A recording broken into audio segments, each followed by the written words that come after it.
ஆகையால் நீ எனக்காவது என் குமாரனுக்காவது என் பேரனுக்காவது வஞ்சனை செய்யாமல் நான் உனக்கு செய்த தயவின்படியே நீ எனக்கும் நீ தங்கியிருக்கிற இந்த தேசத்திற்கும் தயவு செய்வேன் என்று இங்கே தேவன் பேரில் எனக்கு ஆணையிட்டுக் கொடு என்றார்.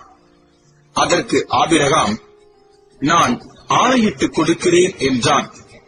ஆனாலும் அபிமெலேக்குடைய வேலைக்காரர் கைவசப்படுத்திக் கொண்ட துறவின் நிமித்தம் ஆபிரகாம் அபிமெலேக்கை கடிந்து கொண்டான். அதற்கு அபிமெலேக்கு, இந்த காரியத்தை செய்தவன் இன்னான் என்று எனக்கு தெரியாது, நீயும் எனக்கு அறிவிக்கவில்லை என்று நான் அதை கேட்டதே என்று இதற்கு முன் அதை நான் கேள்விப்பட்டதே இல்லை என்றான். அப்பொழுது ஆபிரகாம் ஆடு மாடுகளை கொண்டு வந்து அபிமெலேக்குக்கு கொடுத்தான். அவர்கள் இருவரும் உடன்படிக்கை பண்ணிக்கொண்டார்கள். ஆபிரகாம் 7 பெண்ணாட்டுக் குட்டிகளை தனியே நிறுத்தினான்.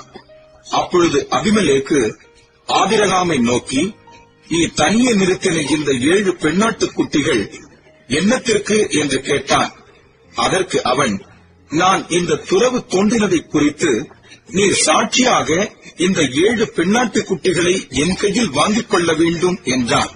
அவர்கள் இருவரும் அவ்விடத்தில் ஆணையிட்டுக் கொண்டபடியால் அந்த இடம் பெயர்சபா எண்ணப்பட்டது. அவர்கள் பெயர்சபாவிலே உடன்படிக்கை பண்ணிக்கொண்ட பின் அபிமெலேக்கும் அவன் சேனாபதியாகிய பிகோலும் எழுந்து பெலிஸ்தருடைய தேசத்திற்கு திரும்பி போனார்கள்.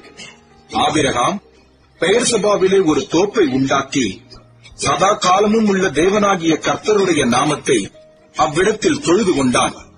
ஆபிரகாம் பெலிஸ்தருடைய தேசத்தில் அநேக நாள் தங்கியிருந்தான்.